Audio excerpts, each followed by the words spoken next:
Olá, Salto para o Futuro está entrando no ar pela TV Escola. Qual é o papel do museu escolar? Como a escola pode reunir e trabalhar com coleções, criando o seu próprio museu? No programa de hoje, vamos debater ainda como os museus podem contribuir para resgatar uma abordagem pedagógica experimental, patrimonial e cultural. São nossas convidadas para o debate a pesquisadora do Museu da Vida da Fundação Oswaldo Cruz, Maria Beatriz Guimarães, a professora da Escola Municipal Brigadeiro Eduardo Gomes, no Rio de Janeiro, Elaine Cristine César, e a professora de pós-graduação da Universidade Salgado de Oliveira, em São Gonçalo, no estado do Rio de Janeiro, Nilza Pinheiro Vieira. E você sabe, como sempre, que é o nosso convidado especial. Participe! Os alunos de uma escola no Rio de Janeiro buscaram nas conversas com parentes e vizinhos respostas para alguns questionamentos. E o que mudou no bairro nos últimos anos? O que tem de bom e o de ruim no lugar onde vivem? Qual a origem de cada um? O resultado? Veja na reportagem. A etnografia é a parte dos estudos antropológicos que corresponde à fase de elaboração dos dados obtidos em pesquisa de campo, descrevendo os vários aspectos sociais ou culturais de um povo ou grupo social. E os alunos do Núcleo de Adolescentes Multiplicadores da Escola Municipal Brigadeiro Eduardo Gomes, no Rio de Janeiro, fizeram um estudo de inspiração etnográfica. Eles pesquisaram diversos aspectos da vida na Ilha do Governador, o bairro onde moram. Pude aprender várias coisas e assim saber mais sobre a vida de cada um dos meus colegas, como que se originaram as famílias dele, o que na família deles tinha de interessante que na minha família não tinha. O projeto Etnógrafos Mirins surgiu da parceria entre a escola e a Fundação Oswaldo Cruz. Quais são os objetivos e o porquê da existência do projeto Etnógrafos Mirins? Olha, o primeiro grande objetivo era transpor as paredes da Fiocruz. Na medida que você tem um museu na Fiocruz, que fica numa área, uma área complicada, tem a Maré, tem a Vila do João em volta, e a Fiocruz é uma referência para essas pessoas, o museu tem... O primeiro objetivo é levar essas pessoas para dentro. O segundo é ir a essas pessoas também. Ao final da pesquisa, os alunos reuniram o material coletado e organizaram a exposição Bairro Saudável. Como é que vocês descobriram a origem de vocês? A gente fez entrevistas com nossos pais, vizinhos antigos, pessoas que moram ali há mais tempo. O objetivo do trabalho com os adolescentes é formar multiplicadores de ações que promovam qualidade de vida. Cada um escreveu o que acha da ilha. E aqui cada um escreveu que a ilha... O que gostaria que a ilha fosse. Vocês podem dar exemplos do que se tem hoje e o que vocês gostariam que fosse na realidade da Ilha do Governador? Eu botei assim, cheio de violência, com uma quantidade extraordinária de pessoas que necessitam de ajuda e pessoas doentes em fila de hospitais em leito. Vocês deram infraestrutura, vocês participaram dando algum tipo de orientação, como é que foi? Basicamente a gente trouxe o conceito, a ideia de que os alunos seriam etnógrafos mirins e que eles iam pesquisar a própria vida. Quer dizer, como eles vivem hoje, como eles estão, o que é a vida deles. A contribuição da Fiocruz é não só dar para eles a dimensão de museu, do que é um museu, de como ele é, mas trazer essa coisa antropológica. Carolina entrevistou sua mãe durante a pesquisa. Além de contar as suas impressões sobre o bairro, Maria Juvelina Focati emprestou objetos representativos da história de sua família para serem apresentados na exposição. Esses objetos que eu guardo há muito tempo era da minha bisavó, que é um ferro, né, antigo de passar roupa que usava com carvão e panela de ferro que usava para cozinhar, que era na época da minha bisavó, que passou, no caso, para minha avó, da minha avó passou para minha mãe, de mim pretendo passar para minha filha. Valorizar objetos e a história contida neles é uma das características dos museus. Os alunos, suas experiências, suas visões de mundo foram os elementos essenciais desta exposição. Você vai a um museu para ver uma exposição, você já se preparou para isso. Quando você está entrando na sua escola e encontra uma exposição, você tem uma surpresa que vai te gerar uma curiosidade, que provavelmente vai te gerar uma necessidade de aprofundar no que você está vendo.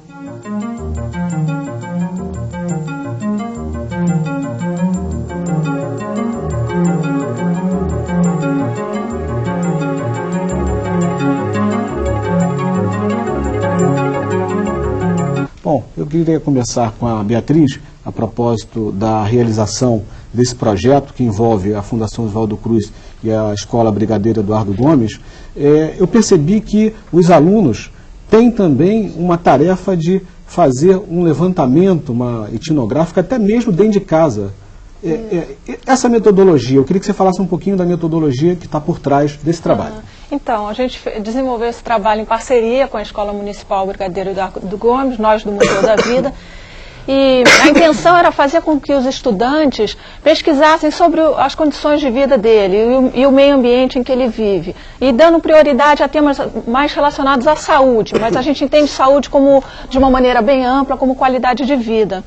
Então, os estudantes foram a campo, assim como os etnógrafos, eles foram a campo e pesquisaram, entrevistaram pessoas, eles próprios tiraram fotografias, fizeram desenhos sobre esses lugares, fizeram entrevistas, redigiram textos, e tudo isso, o objetivo final de todo esse trabalho era montar uma exposição sobre as condições de vida desses estudantes, né?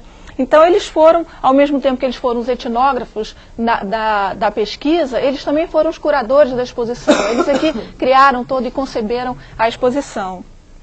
A ideia, então, era fazer com que eles refletissem um pouco sobre o modo de vida deles, que eles se conhecessem um pouco do passado deles, na medida que eles fizeram entrevistas também com pessoas mais velhas, que moravam há mais tempo ali onde eles... Na vizinhança, né? Na vizinhança deles, isso. E eles, então, refletiram um pouco sobre as condições de vida atuais deles, em comparação com 20, 30, 40 anos atrás, né? Elaine, o que esse projeto mudou o comportamento dos alunos na escola? Eu acho que mudou radicalmente, porque os meninos passaram a entender melhor o bairro onde eles vivem, se responsabilizar por algumas atitudes, como o lixo no chão, como a qualidade de vida, né? Despertou um pouco isso. Eles começaram a criticar mais o ambiente onde eles vivem. Então, acho que a partir daí, esse foi o grande ponto de partida. E como é que você vê a integração do projeto com outras disciplinas? Isso foi uma coisa curiosa, que foi surgindo à medida que o projeto foi se desenvolvendo. Não há uma ciência isolada, eles não estavam trabalhando uma disciplina, e sim geografia, história, língua portuguesa, arte, né? Então foi uma questão bastante cultural, né? Foi bem interessante. Nilza, isso para você é básico, ainda não dá para trabalhar uma situação como essa sem haver essa interação entre as diversas disciplinas? É perfeito, entendendo dialeticamente que o conhecimento é um só e que a educação seria essa busca, né, esse processo de construção coletiva. E é importante que seja no cotidiano da escola, cotidiano dos alunos, e que a meta da educação seja justamente o que elas mostraram, a melhoria da qualidade de vida. Perfeito. Nós já temos a primeira participação, é da Maria José, do Maranhão. Meu nome é Maria José Barreto, do Teleposto de Bacabal, Maranhão. A pergunta é: qual a importância do museu em nossa vida e em que ele contribui para a nossa educação cultural? Boa noite e obrigado. Obrigado a você também, Maria José. Nilza, como é que você considera essa importância do museu na vida de todos nós, no nosso cotidiano? Eu entendo o museu dentro do processo de construção. Então, não é que de repente surgiu o museu. Ele foi construído na busca de entender o ensino de ciência como o ensino da vida, o ensino da natureza. Então, a gente sai em busca da natureza e traz algo da natureza para dentro da escola. E isso é possível fazer em qualquer lugar. Nós temos animais, temos plantas, temos pedras no Brasil inteiro. É a partir da postura do professor. Beatriz, qual é a sua opinião sobre a importância do museu em nossas vidas? Olha, Eu acredito que o museu tem uma importância muito grande, na medida em que ele transforma um conhecimento que é de certa forma invisível num conhecimento visível, né, objetivável, a partir dos objetos, estão ali, presentes os objetos, né. Então a partir dali o visitante ele tem a oportunidade de ver tridimensionalmente, de sentir, de tocar. Os museus, principalmente os museus mais recentes, né, museus de ciência e tecnologia, eles estão todos baseados na interatividade, no manuseio. Então isso contribui muito para a construção do conhecimento, né. Eu acho que ele instiga muito principalmente, tanto qualquer visitante, mas principalmente a criança e o adolescente, que numa sociedade tão visual, do jeito que a gente vive, né, você vê, poder sentir, observar de perto e tudo, eu acho que isso traz muito incentivo, né, para o estudante. A participação agora é da Melina, do Rio de Janeiro. Sou a cursista Melina, falo do teleposto CEPAC, São João de Meriti. Gostaria de saber como ajudar os alunos na formação de um museu. Boa noite e obrigado. Melina, volte sempre. Aqui é o Salto para o Futuro. Elaine. Eu acho que, Melina, a melhor maneira de você ajudar os alunos é deixar que eles escolham um tema, corram atrás de um acervo. Você só dá o amparo técnico, você esclarece os critérios, a organização, mas a escolha, a busca, isso é que faz parte do crescimento dos alunos. Então, o grande valor não é nem no produto final, é nesse processo de construção, de busca que os alunos vão fazendo ao longo do tempo. Beatriz, nessa parceria que é desenvolvida pelo Museu da Vida com a Escola Municipal Brigadeiro Eduardo Gomes, o que foi feito de importante no início dessa parceria? Como é que foi a abordagem à escola? A escola recebeu bem? Houve alguma restrição? O que vocês tiveram que fazer para introduzir essa política, essa metodologia dentro da escola? Então, a gente contactou a professora Elaine, né, e ela teve enorme interesse, ela já estava querendo trabalhar com questões de saúde, meio ambiente, qualidade de vida e tal, então a gente contactou com ela e passamos as noções básicas do nosso esquema de trabalho, né. Tivemos contatos com a museologia também da Fundação Oswaldo Cruz, onde os estudantes aprenderam a fazer uma ficha de um objeto, a saber como tornar um objeto de uma utilização comum para um objeto que seria utilizado numa exposição. E explicamos toda a questão da etnografia, o que é etnografia, o trabalho de campo, em que consiste isso e tal.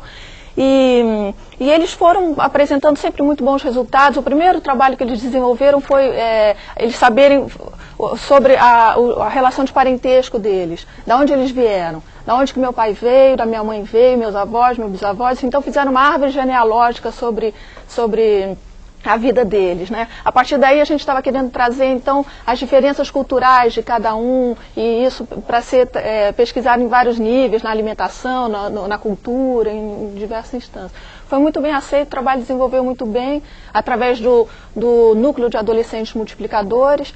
Então a gente tinha em contato com os alunos semanalmente e o trabalho foi muito rico. Não foi muito... Elaine, como é que ficou a rotina da escola?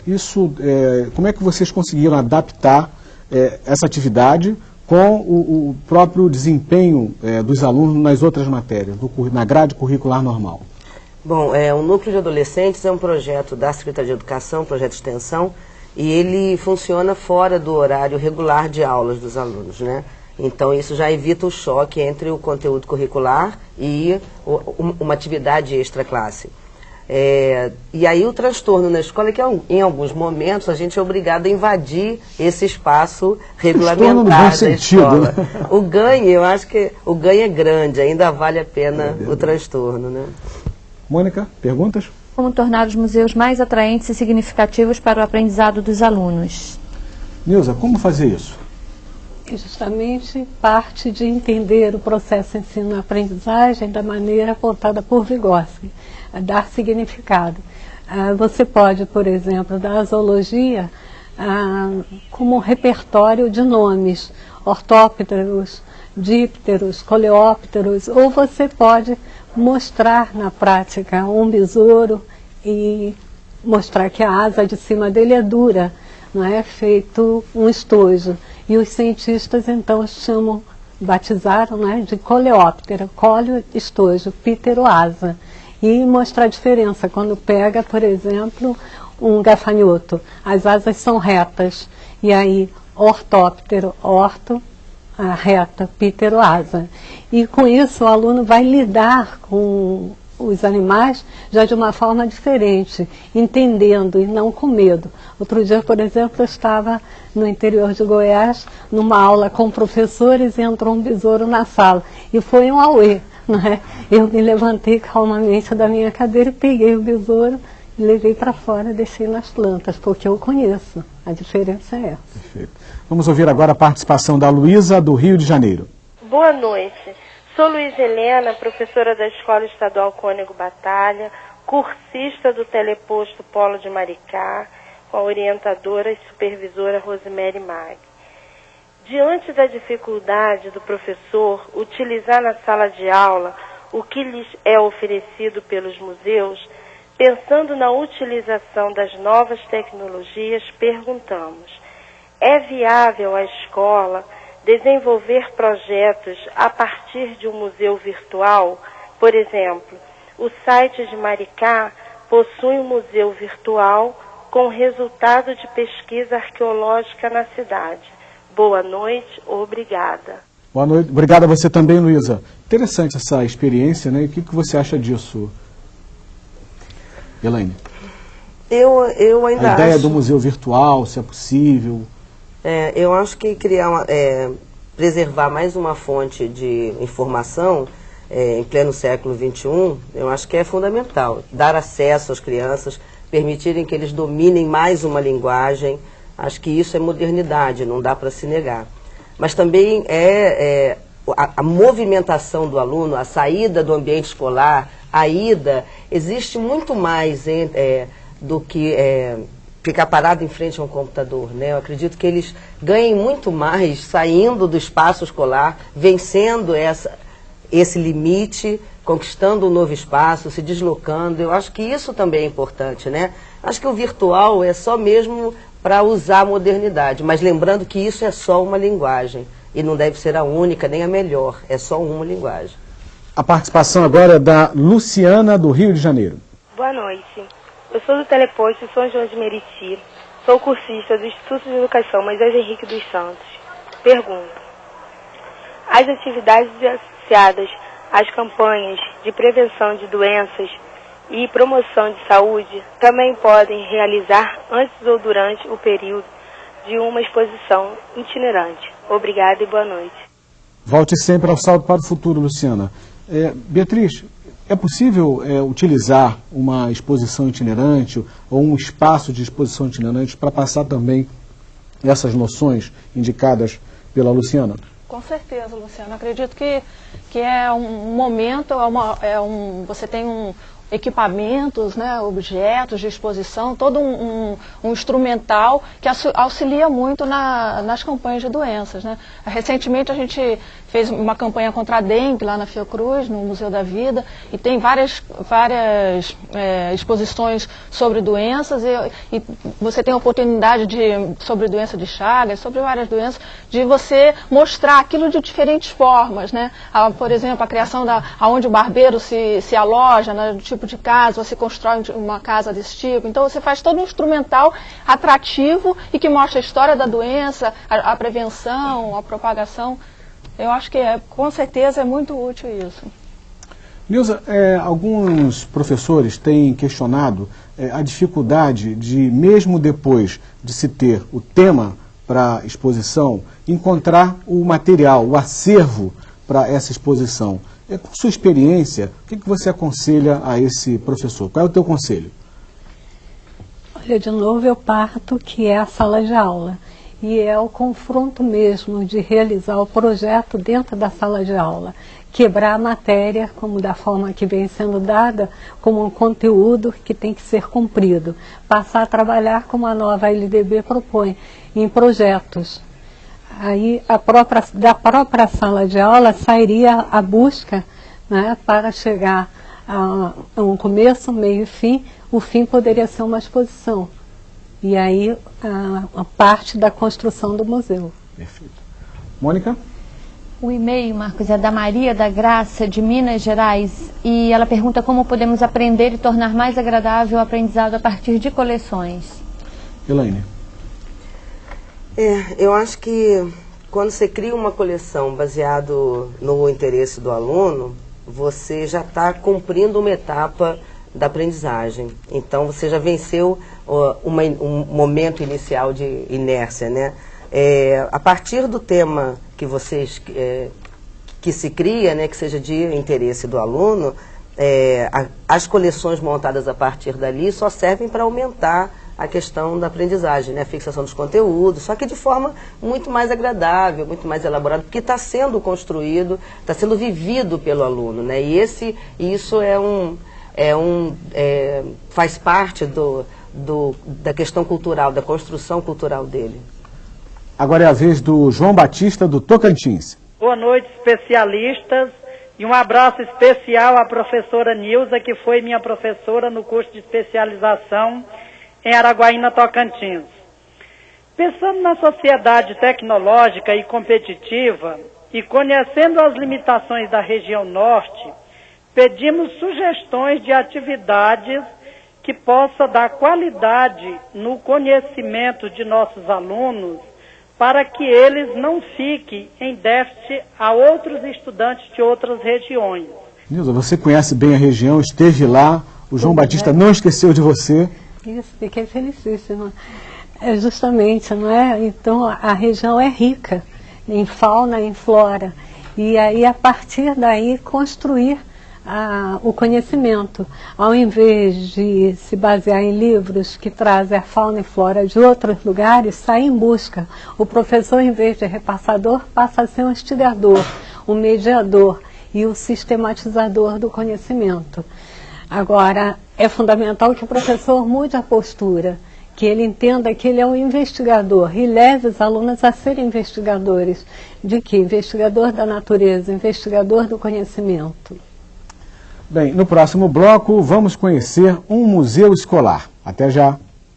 Um museu construído ao longo de várias gerações é o resultado da prática pedagógica de 2 professores da Escola Municipal Camilo Castelo Branco. Confira na reportagem.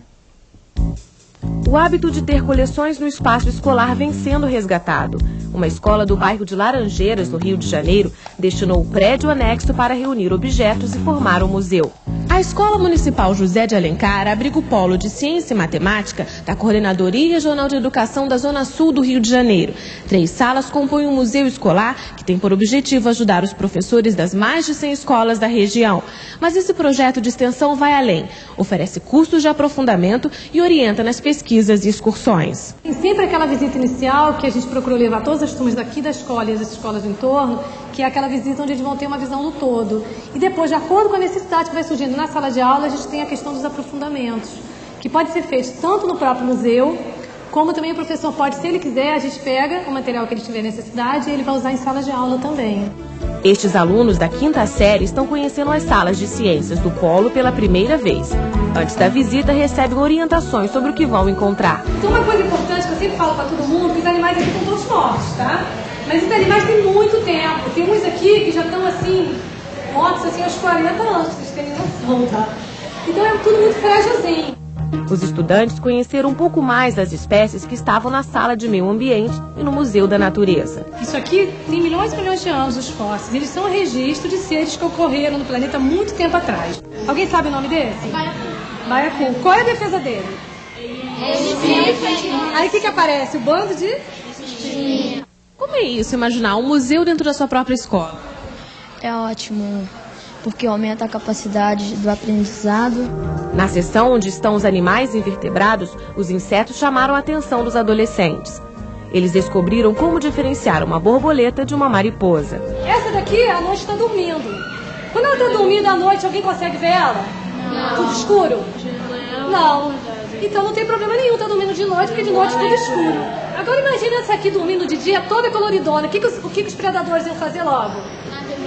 Iam direto nela. Então é muito importante ela ter essa cor assim, escura. As cobras também atraíram os alunos, que fizeram muitas perguntas e mostraram que já sabiam. Aqui a gente tem uma cobra que embora seja venenosa, não tem nada a ver com as cobras venenosas. Nem tem cabeça triangular, nem aquele rabo que vem grosso e afino. É a coral. Alguém sabe onde é que tá ela? Aquela vermelha e preta. Isso, é uma das mais venenosas.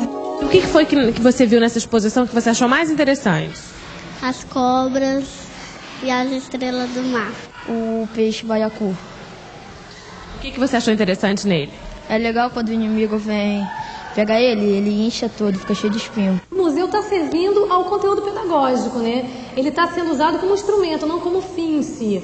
Quer dizer, na realidade, um conteúdo que eles poderiam estar trabalhando em salas de aula, eles vão estar trabalhando esse conteúdo a partir da vivência deles no museu.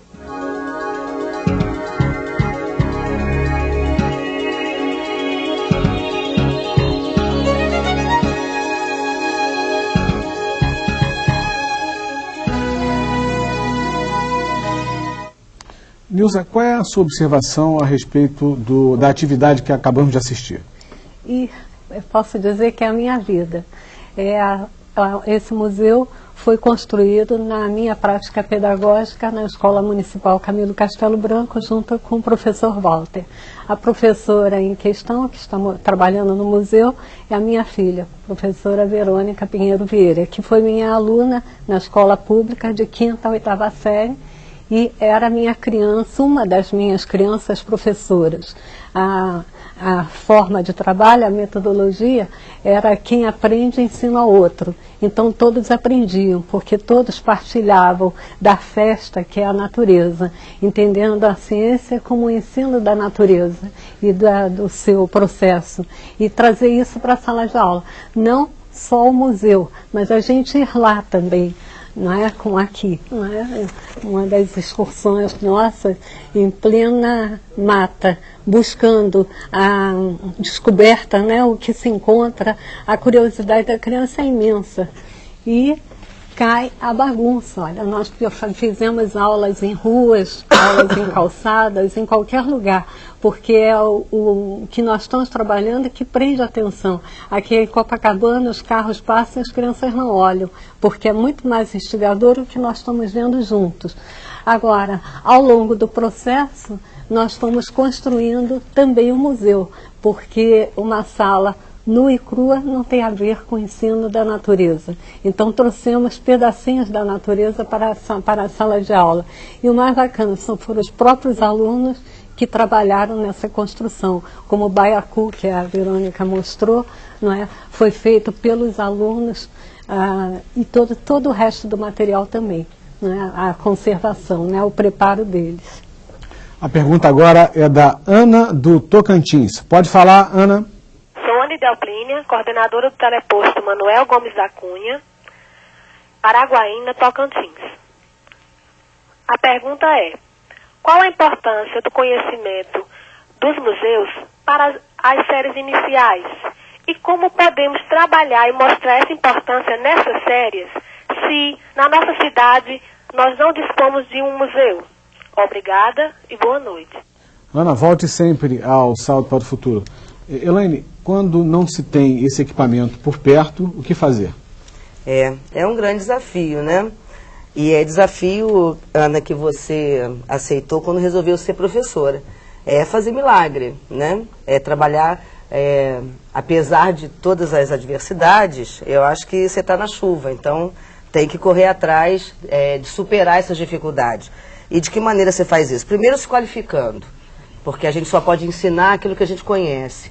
Então, o adulto, o professor, com algum recurso, vai atrás da informação e traz isso para o aluno, né? Então, você cria o conhecimento junto aos alunos através da sua própria experiência. O ideal seria que tivesse na cidade, mas não tendo, você pode construir um museu na sua própria escola, né? E com o material que os alunos trazem. Esse conceito de museu tradicional, de um prédio, isso está mudando. Então, você pode criar um acervo na escola e, a partir daí, ir ampliando a ideia e conquistando mais espaço até que alguém se sensibilize e crie um espaço de museu na sua cidade. Pergunta de Ivani, de Goiás. Boa noite. A pergunta é da professora Isabel. Ela viu na página 26 do boletim a seguinte questão. A prática de colecionar e ensinar a partir da manipulação de coleções permanece como forma estrutural de produção de conhecimento nos museus, relacionando as diversas disciplinas, mesmo que a natureza dessas coleções estejam sempre prontas a se modificar. Através do resgate do passado é que construímos o futuro. Ela quer saber dos consultores mais sobre o resgate da cientificidade e memória cultural da história das escolas. É possível? Boa noite, muito obrigada. Obrigado a você também, Ivani. Beatriz, pode responder essa questão? É uma questão complexa, né? Porque a prática de colecionar, como a gente está dizendo aqui, né? Ela é um processo que ajuda na construção do conhecimento, né? Eu não saberia responder em relação à história das escolas, né? Foi isso que ela perguntou, né? Mas eu acredito que, assim, fazendo uma pesquisa sobre a história das escolas, né? E comparando com diversas outras escolas e tal, você possa também saber um pouco da história da escola, e com certeza isso vai contribuir para a escola, né?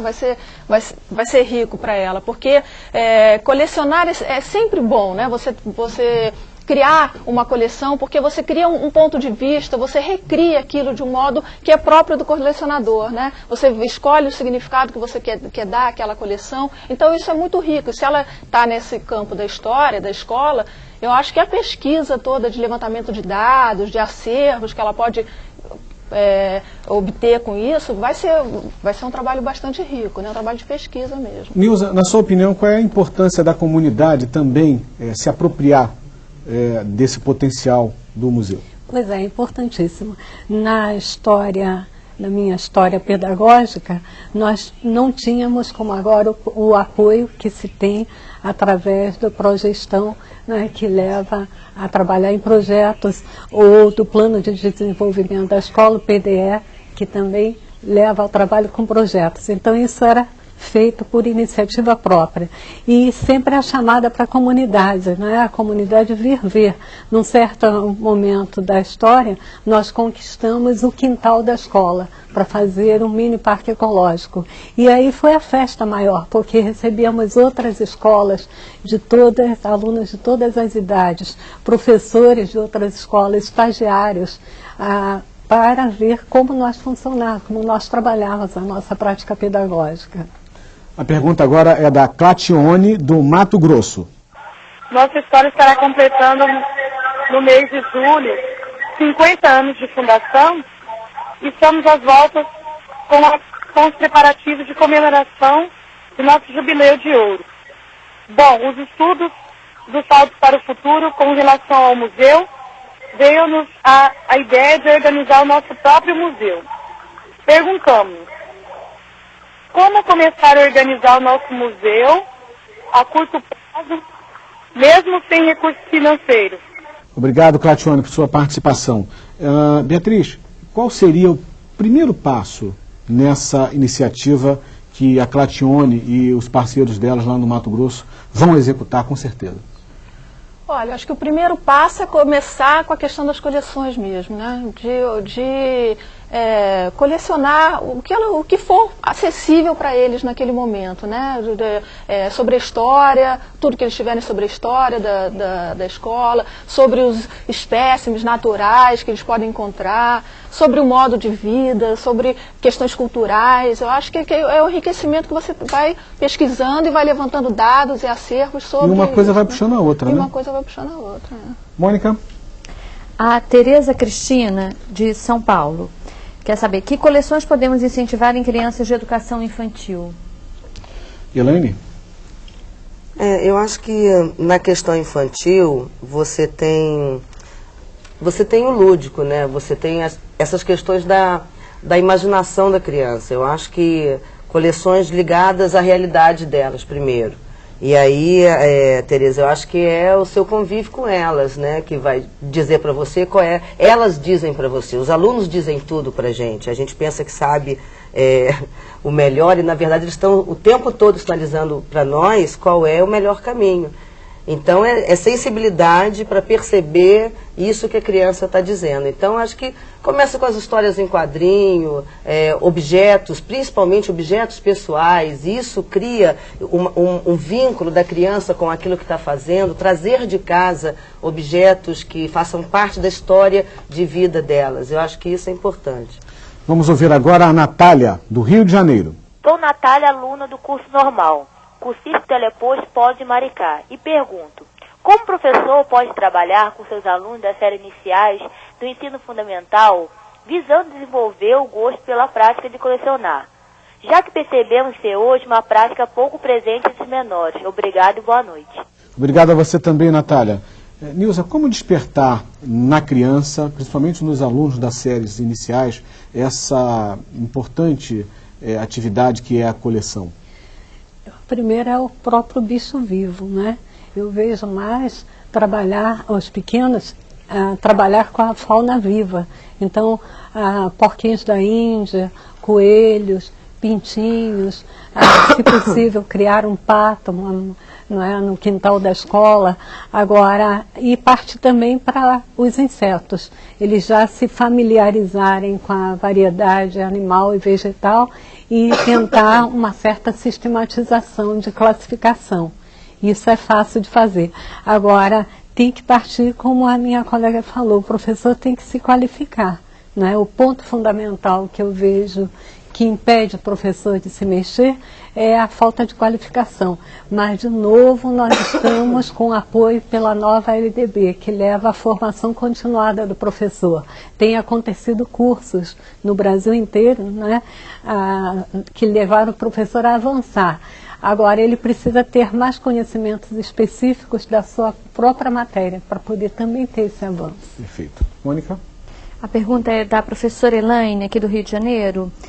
Que relações podem os alunos estabelecerem dos objetos das coleções com os diferentes conteúdos escolares? É para mim. Elaine. Bom, eu acho que as relações são todas as possíveis, dependendo daquilo que ele tiver na mão. Mas você faz vínculo o tempo todo, com a linguagem, com formas diferentes, né? com a história daquele objeto, como ele pode ser explorado pelo homem. Então, as conexões são feitas a todo momento, dependendo daquilo que você tiver na mão, né? Certo. Beatriz, é possível a implantação de uma exposição itinerante após a coleta de dados? Ou seja, nessa relação que vocês têm com a escola na Ilha do Governador, é possível transformar essa exposição numa exposição itinerante? Essa exposição que a gente fez, ela já foi concebida como uma exposição itinerante. Ela primeiro inaugurou lá no Museu da Vida, na Fiocruz, depois ela foi para a Escola Brigadeiro Eduardo Gomes, e a intenção até é que ela vá para outras escolas, que ela itinere por diferentes escolas, por escolas da Zona Sul, de classe média, sabe, com outros contextos socioculturais, para mostrar mesmo a comparação de diferentes contextos, de diferentes culturas. Nessa relação, né? Já tem uma outra escola que vocês já começam a trabalhar no mesmo patamar que vinham desenvolvendo com a Eduardo Gomes? Isso, atualmente a gente está trabalhando com a escola em Olaria, aqui no Rio de Janeiro. Aqui no Rio de Janeiro, me fugiu o nome agora. E através lá nós trabalhamos com o núcleo de adolescentes multiplicadores. Nessa escola nós estamos trabalhando com salas de leitura, que também é um outro espaço que tem na escola, um espaço extraescolar que pode desenvolver atividades desse tipo, né? Nilza, a sua visão sobre a presença do museu na escola. Nós vimos no vídeo um aluno dizer que a presença do museu na escola facilita a sua aprendizagem. Como é que você constata isso no dia a dia? Quais são os elementos que você tem para afirmar que o que o aluno disse é verdadeiro? Exatamente o que já foi dito, porque é a realidade, ele está com material concreto em mãos, então ele pode fazer comparações, pode fazer sistematizações. Em vez do professor dar a matéria e ele decorar, ele pode ser o pesquisador. Agora, tudo isso tem que ser complementado, como você acabou de falar, com a leitura. Não é? Então a sistematização tem que ser em cima de leituras. A coleção também pressupõe que haja uma biblioteca.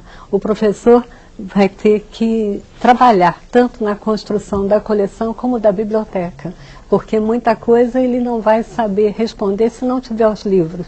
E outra, levar o próprio aluno a ser o pesquisador, buscar nos livros as respostas ao que ele vai descobrindo. Elaine, nessa experiência que você vem vivendo, algum fato curioso, alguma criança que tenha despertado uma vocação a partir desse trabalho? Queria que você falasse um pouquinho dessa experiência. Nós percebemos ali naquele grupo, né, algumas pessoas com qualidades assim, extraordinárias. Primeiro, um senso de responsabilidade, né, que eram pessoas encantadoras, que estavam o tempo todo trazendo material, cumprindo os compromissos, né. Então, o que é difícil nessa faixa etária, porque tem muitas outras coisas acontecendo na vida muito mais importantes do que estar ali naquele espaço da escola. Mas o trabalho é atraente, né? Porque fala da história pessoal, fala da família dele. Então, nós temos ali, o Ricardo, por exemplo, é um aluno nosso que é um cientista em potencial. Ele só precisa de mais alguns anos na escola para poder chegar efetivamente a um status de cientista, mas as qualidades ele já tem, e assim como outras meninas também. Beatriz, como é que essa experiência nessa parceria enriqueceu o trabalho de vocês?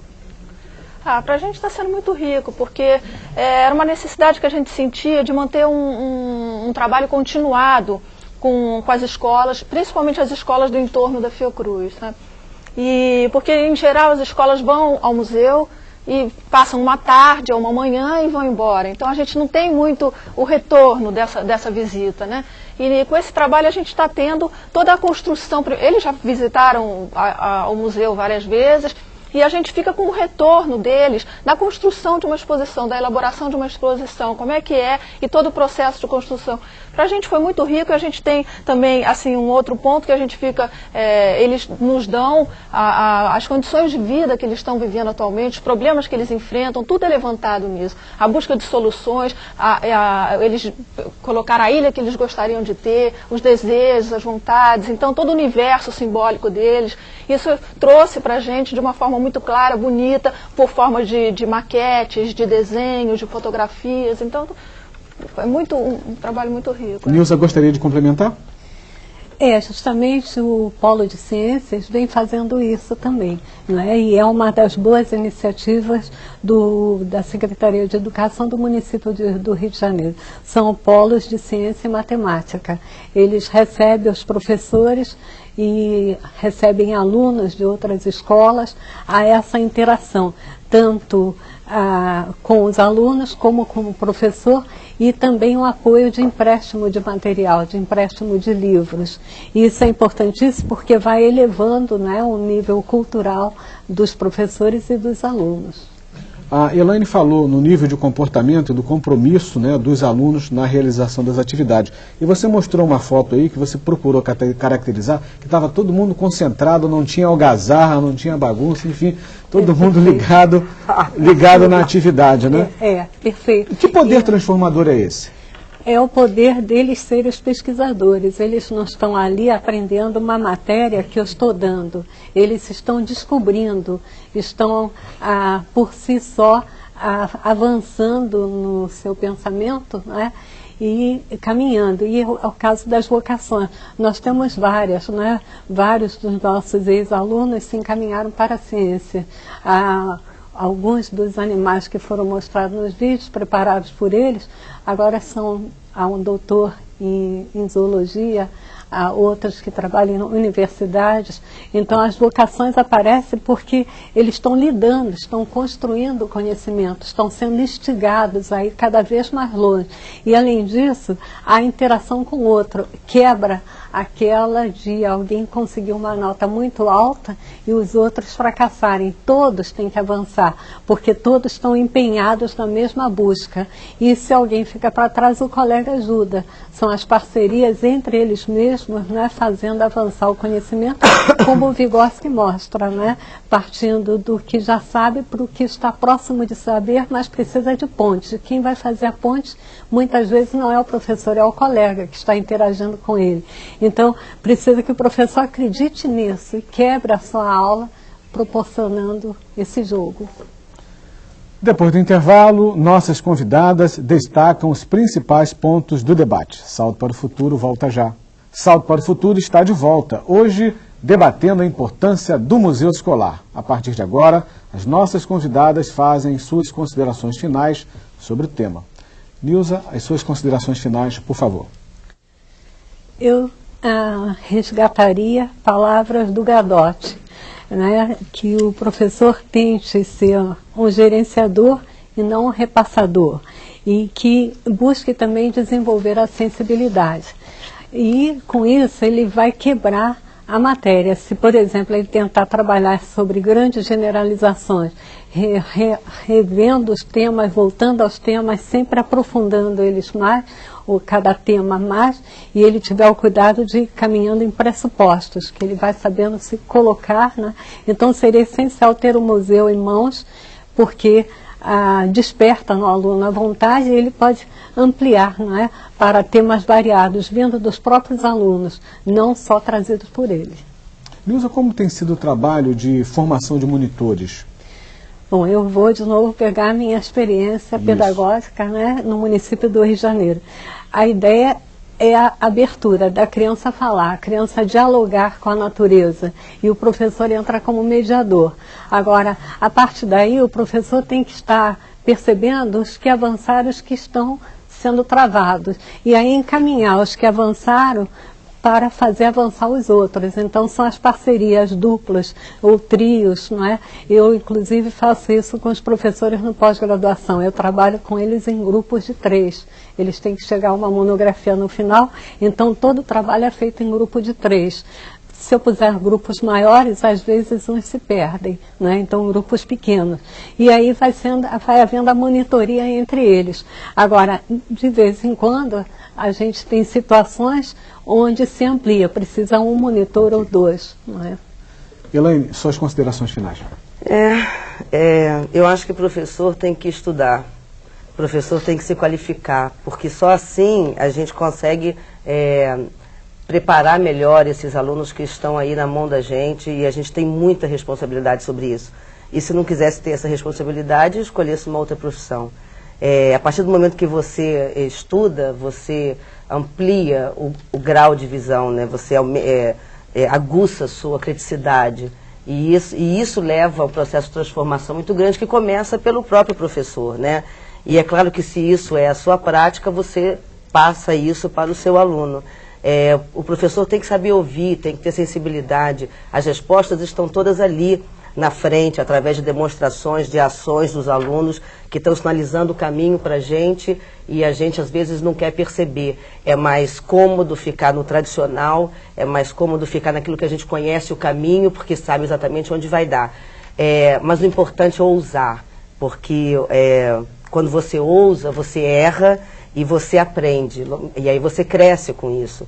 E acho que quem escolhe a profissão de professor é fundamental que tenha essa clareza da responsabilidade que ele carrega nas costas para que haja um verdadeiro processo de mudança, né? E a partir daí as crianças mais críticas começam a absorver melhor as informações e começam a transformar a sua própria realidade.